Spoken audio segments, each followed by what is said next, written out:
just getting started. This is South Coast Tonight with Chris McCarthy and Marcus Farrow. They've got you covered on all the news of the day, from local issues to politics on both sides of the aisle. This is the place where the movers and shakers come to be heard, to listen, and where they're held accountable. This is South Coast Tonight on WBSM.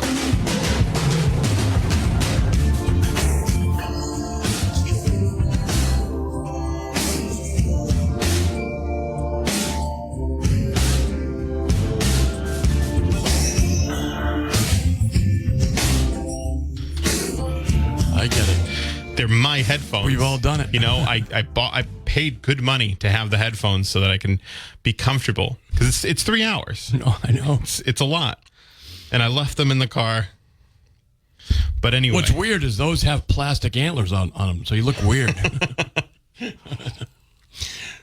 So, Marcus, good evening. Hey, man. What's going on? You tell me. Well, we've got a classic story that's a couple of them, actually, for the show. Yeah. You can join us at 508-996-0500. Oh, I did make that announcement last night, but let's make it, I think, at the beginning of every hour, because it's I think so awesome about our broadcasting of the sheriff's debate. Yes. That it's going to be 2 hours. 2 hours. Completely commercial free. 2 hours commercial free. And election night coverage, we're going to be here for 5 hours. 5 hours. Now, in both circumstances, I was warned by management. Hopefully I can get a kidney before then. You know, yeah, no kidding. Can we get... Do they have off-site dialysis? They actually do. You hear the machine running in the background, folks. That's me. Just hear a body thud in the middle of the coverage. Right. It becomes a memorial episode. You might as well dial the 9 and the 1. There are cops listening. Yeah, we'll be good. I have full confidence in the Fairhaven Fire Department and EMS. So anyway, Lieutenant Cosmo, please listen.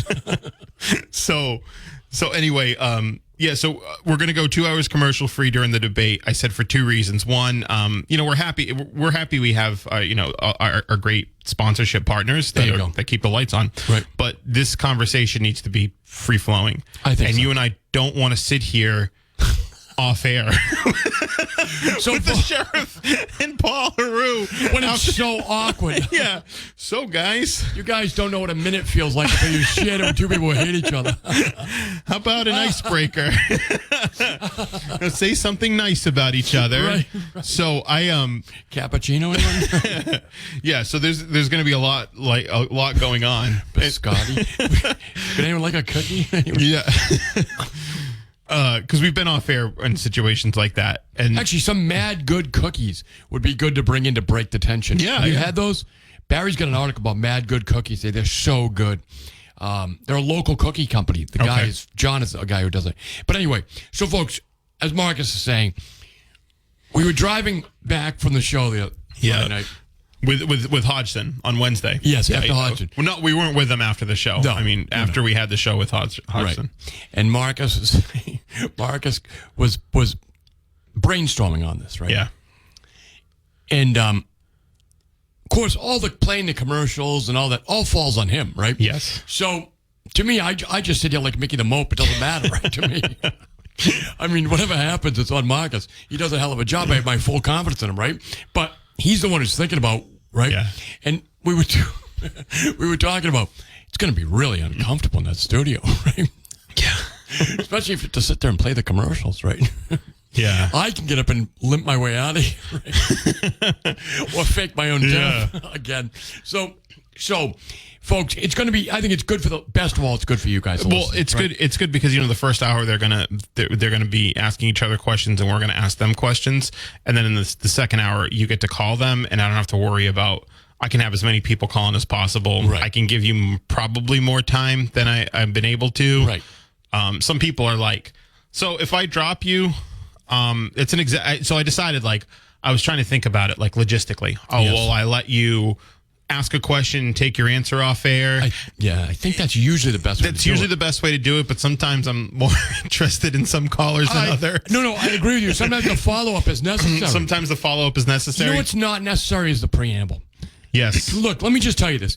No matter what, Paul Heroux and Tom Hodgson Neither of them, you're not going to break either one of them Yeah. with your preamble. Yeah, okay? yeah. You're not going to box them in. So all you're doing is boring the audience. You're not going to have a Perry Mason moment. Right. So ask them a question. And everybody that called in, I thought, they asked their question, all that. But yeah, the preambles, all the explaining, we all know the issues. Right. We all know the issues. They all know the issues. So just ask the question. You're not going to trap either one. You're not. Yeah. Right? They didn't get to where they are by losing arguments to constituents. Right. If you want to say, hey Tom, you have 10 dead bodies, explain them.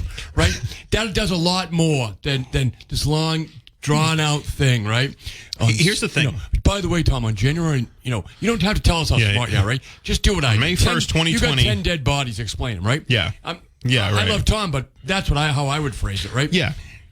Or Haru, this stuff you can say there, right? So when you're in, a lot of times when you're cross-examining somebody, like in a trial or in a situation like that, your final question or one of your final questions, if you ask the question, it doesn't matter what the answer is. That's the perfect question. Right. Just giving you guys some advice. That's the perfect question. Ask the question, and it only matters if you asked it. It doesn't matter what the answer is. So and again, if I would say this, that most of you who are calling have an interest, right? Yeah. Well, respect the other people who also have an interest, right? Who are calling as well. So give everybody as much a shot as possible. But the point I was trying to make before we got into the how to ask a question, disciplining the callers, right? Was if I drop you, just don't take it personally. I got to cycle through calls, and I'm just going to decide which calls I'm going to drop and not, and that's it. That's it. It's a dictatorship. So it has to be because we I mean, the radio station management, the sales team, everyone's gone out of their way to help make this a really good production. Yeah. Don't ruin it. So also it'll translate better to the podcast. Yes. Without any commercials, things like that. So we'll be able to get it up. So if you get a chance to get through at 508-996-0500, and you can tonight, you'll be on the podcast. Okay, you will be. So, and a lot of people will be listening to it. Right. Yeah. And you can send it to your friends. I mean, look, it is it's going to be a really interesting night. It's going to be, again, I think one of the best. It is one of the most interesting races down here so far. In a lackluster year, right? It is the most, I would say, right, Marcus? That and the Plymouth County DA's race, which affects the, we're in Fairhaven. So on the west side of us is Bristol County. On the east side of us is Plymouth County, Marion, Mattapoisett, Rochester, Wareham, etc. The east side. Oh, okay. I thought you were like, there's three more. You're missing three more. Okay. No. Okay. Yeah. On the east side is a lot of people. I actually saw a DA Cruz billboard in Mattapoisett on Route 6. Okay, yep. So and I saw a Rasan Hall sign on North Street in Mattapoisett. I do think it's, again, there's a real dichotomy between the two candidates. There is. It's not, and so far so good, and we've had both candidates in. They've been great. And they were both great interviews. And we're looking forward to featuring that race more in a meaningful way. Right. So what were we were going to talk about something. So we've got, as a real local issue tonight, this proposed, by the way, hats off to Barry Richard for breaking news here on the proposed methadone clinic for New Bedford. I mean, a lot of people don't realize Barry was a reporter before being a opinion talk show host. After being the spokesman for Bernie Sanders. After being the spokesman for Bernie Sanders. Oh, no, actually, he was actually a reporter before that. Now that I think about it. First, he was a reporter. He was covering him. Yeah, then he became a spokesperson for Bernie Sanders, which, I mean, guys, again, that's remarkable. Yeah. Really. So Barry has an article at WBSM.com. If you haven't had a chance to see it yet, wake up. But it's a really interesting article. And again, there's a lot of reporting work in there, real legwork. Barry got a tip, and he started tracking it down, okay? Yeah. And I think the station's done a real good job, Barry in particular, Tim as well, on reporting on this so far, and with you guys as well participating. So we wanted to make sure that we talked about it tonight with you guys. Some of you folks, again, as we talked about when the show was designed, you're not available to call in the day. You're not around. You've got an opinion, or maybe you haven't even heard it yet because you were at work all day.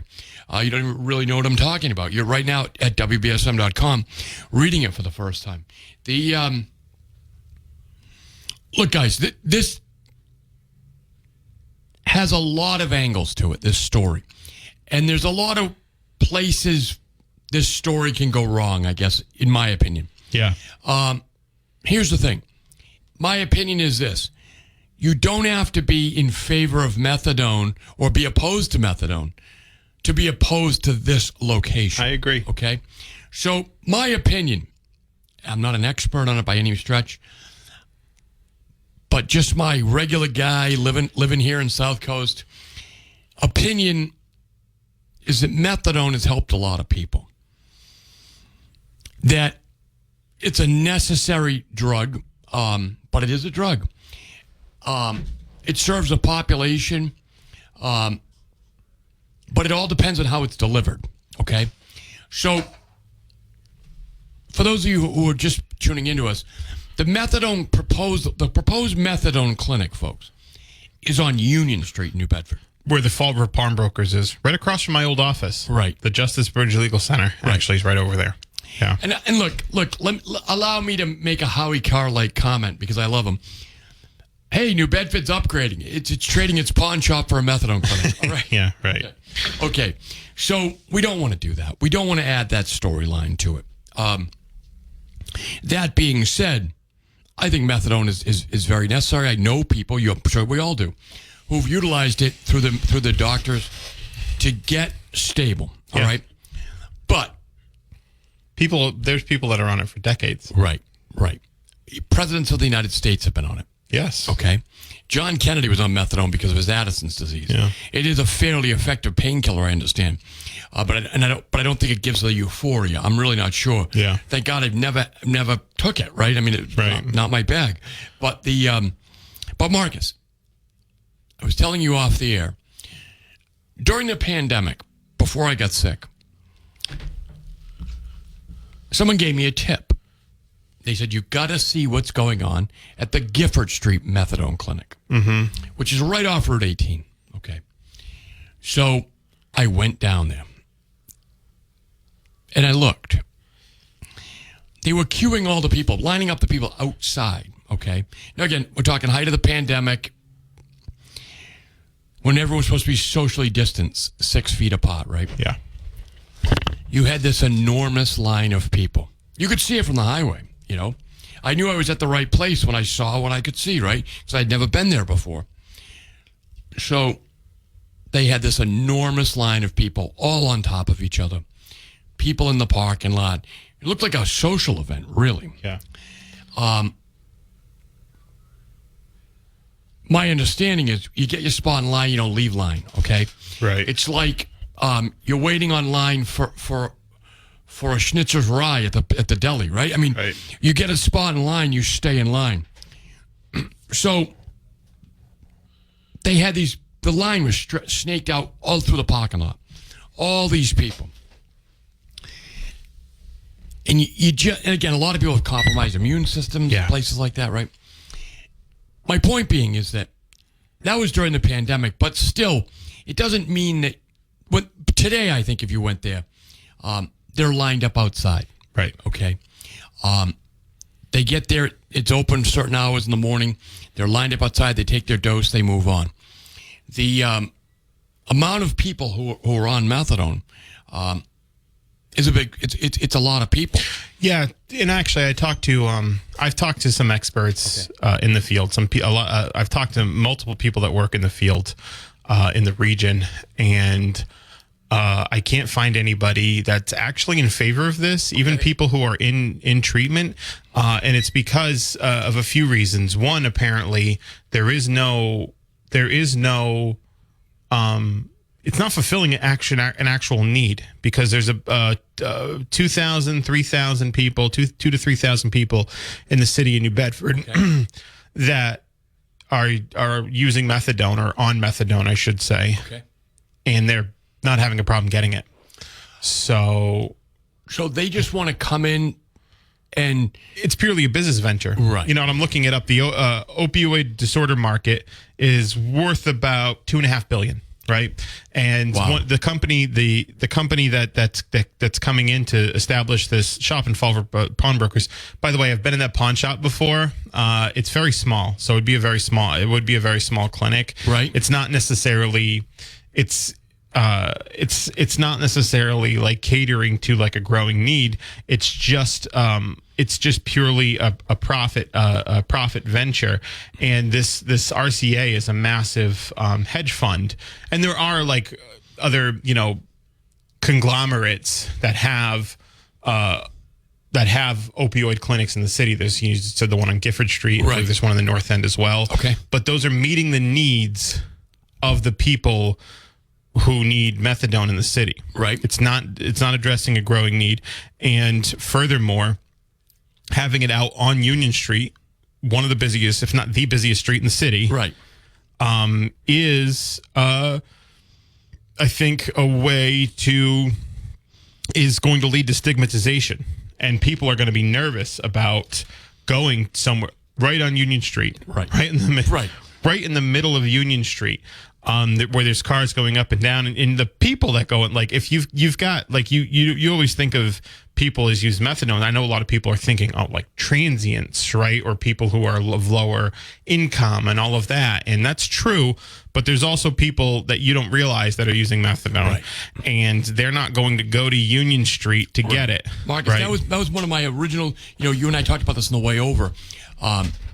So I'm picturing in my mind what I saw at Gifford Street. Okay. Yeah. Big long lines, right? Well, that's one thing, because it's off Route 18. You'd have to have Superman eyes to be able to tell who's standing in line. Okay. On Union Street, you won't. You'll be stuck. You'll be in traffic, but stopped. Right. That's dead stop. You'll be looking at people. Right. You're looking out your window going, that's my high school teacher, right? I mean, yeah. And I say that because I know someone who was my high school teacher. Right. Who, years ago anyway, something happened to her, I don't know. But she was on the methadone. And we knew it because someone saw her. But anyway, the having all those people queued up, lined up on Union Street, because the building is so small, they'd have no choice but to be outside. Yeah. Right, Marcus? So you have this big, long line, and everyone thinks, what are the Van Halen tickets on sale? Yeah. Why is everyone in line, right? Yeah, right. No, they need methadone. And if I got a script for methadone, generally speaking, you're trying to turn your life around when you get that script, right? You've been in a hard spot, and you're trying to climb your way out. Now go stand on Union Street where your neighbors can see you, right? I'm not going. Right. I'm not going, Marcus. And the last thing I think we need to do is to build any psychological barriers to addiction. Yeah. To addiction treatment. Right? Yeah. If someone's got a problem, go get it straightened out.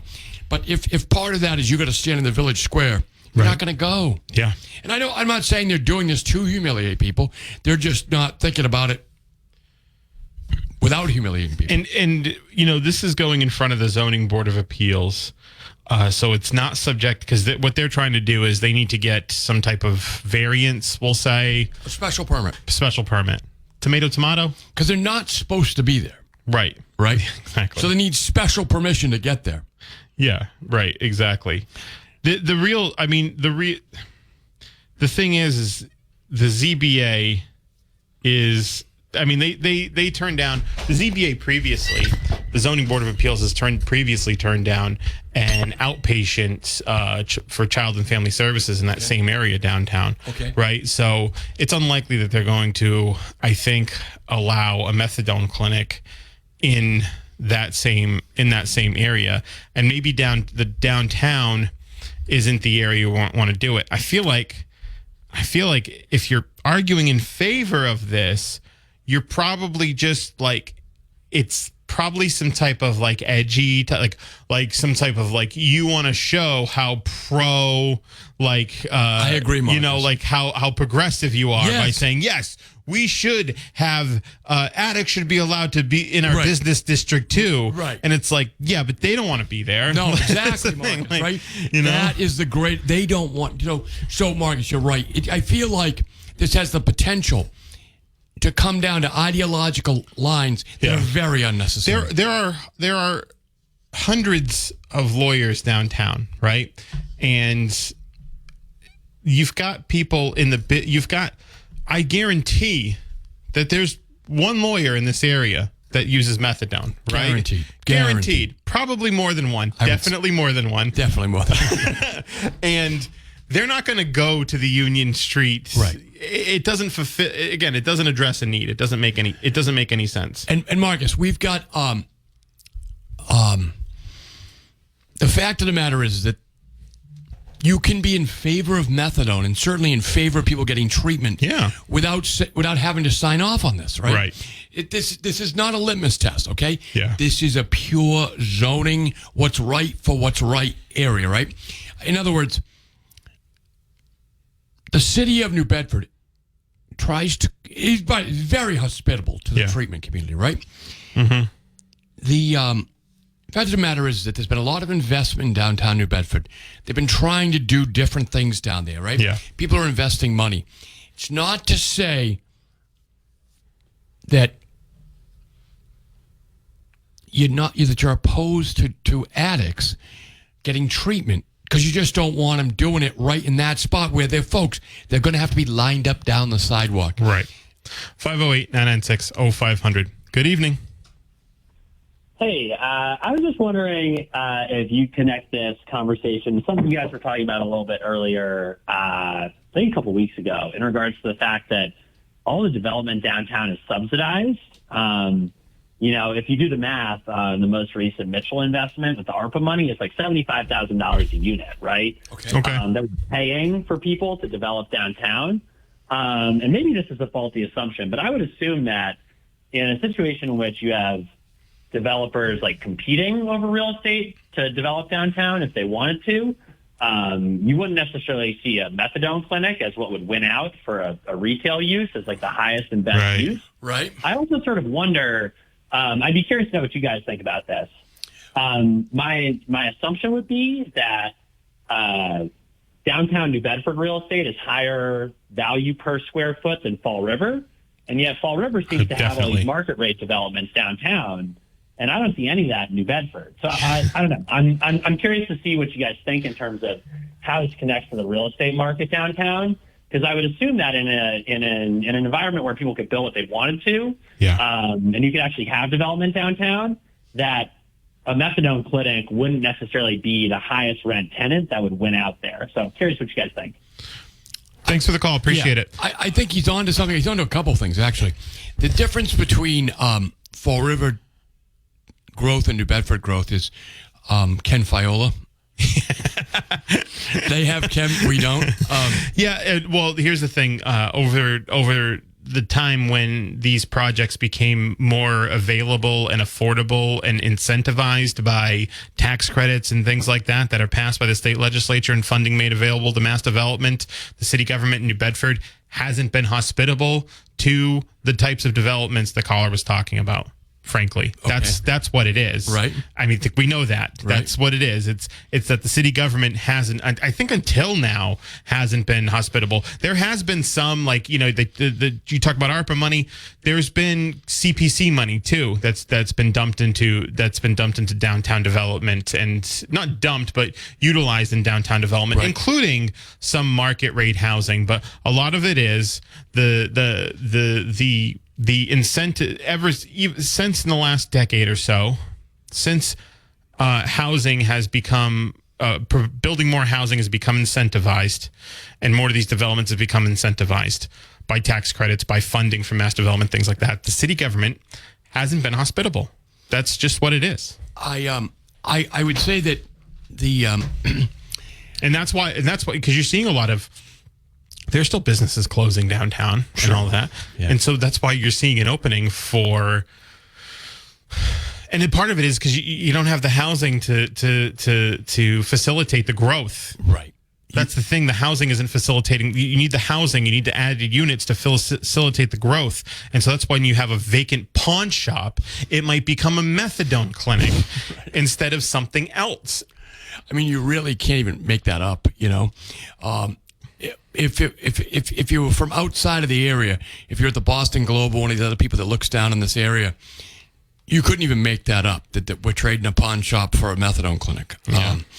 what someone in the Boston Globe would write is like, why did New Bedford turn down a methadone clinic? Because New Bedford is white rage or something, right? right. Then they'd say even in historically Democrat New Bedford, where Donald Trump was elected to one precinct, right? Donald Trump won one precinct. Even Mitt Romney was rejected, but Donald Trump was voted for. And that's true. But anyway, the idea that we don't. So first of all, we already have the need filled. As far as we know, Mark, you talk to people in the treatment. I've talked to experts in the field. They said the need's already been met. I'll give you another example, Marcus. Talking about development, what's going on downtown. The latest hotel that was developed downtown, right? A lot of people don't realize that was developed with Chinese investors who invested through a federal program that allows them to get green cards to work in the United States. Oh. If they take overseas capital and they invest it into certain types of demographic neighborhoods, New Bedford, and create jobs. Okay? Wow. So that's how the downtown hotel was funded. Oh, okay, really? Yeah, the one up on Union Street. Oh, yeah, right? Because that was foreign owned. It's Chinese money. Yeah. What happens if you want to get a green card to work in America and you have a certain amount of capital? It's big dollars, obviously. Mm-hmm. Say you're a French businessman and you want to get a green card to work in the United States or do business here. If you invest so many $1 million, you get it. You get front loaded to the line. Obviously, that's a big deal to Chinese people, Russians, something like that, right? The more chaotic your country is, the more you want to get your capital out. Yeah. America's hospitable, okay, for the time being. So, you have that going on. So the idea that if you start having all these additional bodies coming down to New Bedford, downtown, where we've done all this investment, simply to get their drink of methadone, I don't think it's what was on the plan. It's not what people anticipated. No. And the fact that I'll say another thing too, Marcus. For those folks who are out there thinking, yeah, but Union Street's got the bus station, it's got the ability to have people come in, there's cabs, things like that. Transportation is not an issue. For most people on methadone, if transportation is their problem, it's subsidized by. You can get transportation. You get transportation, right? It's one of the things that I realized when I went. Plus, it's in the north and south end where I think they spec for that. Yes. Yeah. So when I was there at Gifford Street that day, all those years ago now, watching, I saw all these cabs coming up, or different, like you could see the livery services, right? They're not just regular cabs. It's not like someone gave a guy $5 and took a ride. There's all these vans. They're transportation vans, right? So I asked my source, I'm like, what? I don't even understand what's going on here, right? And they said, no, you get Mass Health subsidizes it. So you really don't want to have a cavalcade of transportation pulling up, dropping people off, right? It actually is going to disrupt the traffic downtown, and traffic on Union Street's already pretty bad. Right. Hey, listen, let's take a break, and we'll be right back. Marcus, I was thinking about this. Here's the thing. I don't know how the ZBA is going to vote. We know most of the people on the ZBA, which I think is interesting. But there's always a conversation about whether or not appointed boards should have as much unilateral discretion as they do. Right. Good point. And it got brought up with the park board. Yes. Over the handicap, the playgrounds, handicap parking and parking in general at the ADA accessible playground on Pope's Island. It got brought up when the Board of Health was trying to unilaterally basically shut down the Whaling City Festival in 2021. Right.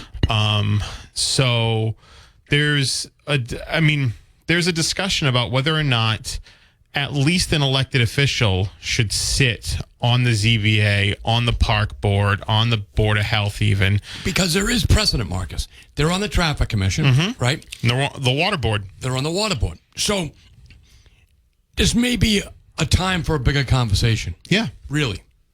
Seriously, because look here in Fairhaven, right? In Fairhaven, our public works department, I'm one of 5 people that's in charge of overseeing the Public Works Department. Our Board of Health is fully elected. There was a while where we've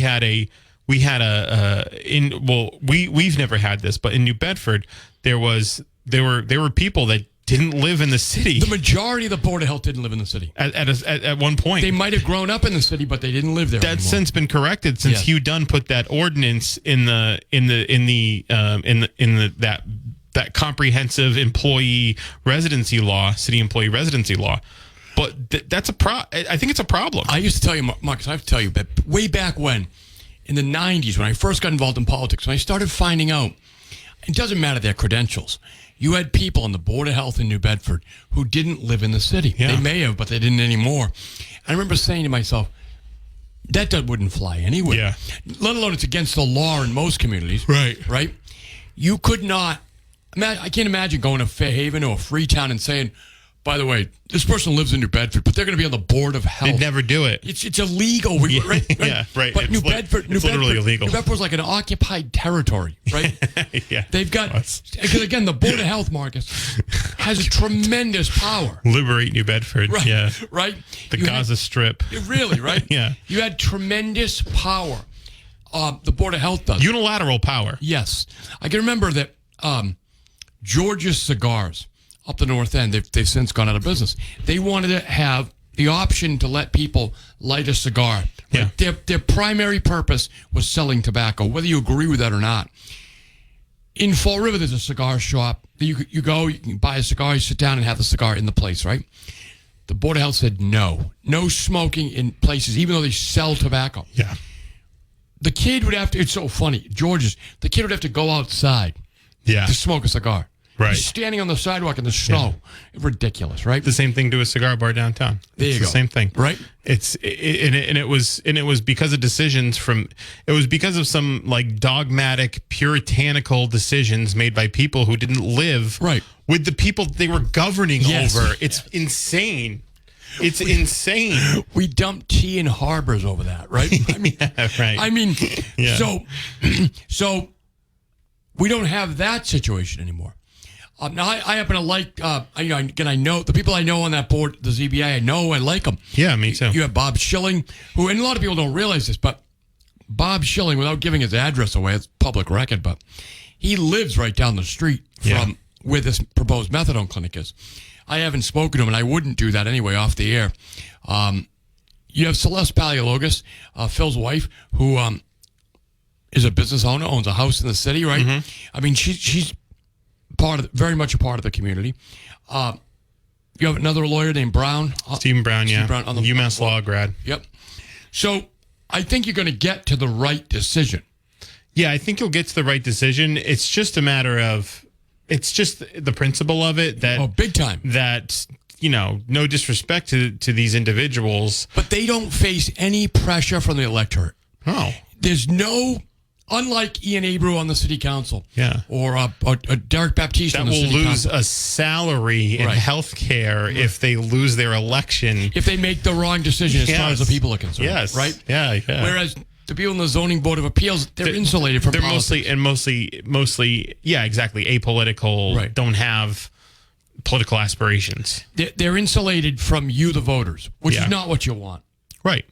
I'm not talking about each one of those individuals on that board, as far as I can tell, is a conscientious person who doesn't, who's going to do what they believe is right. Yeah. And they certainly have a lot of contacts in the community.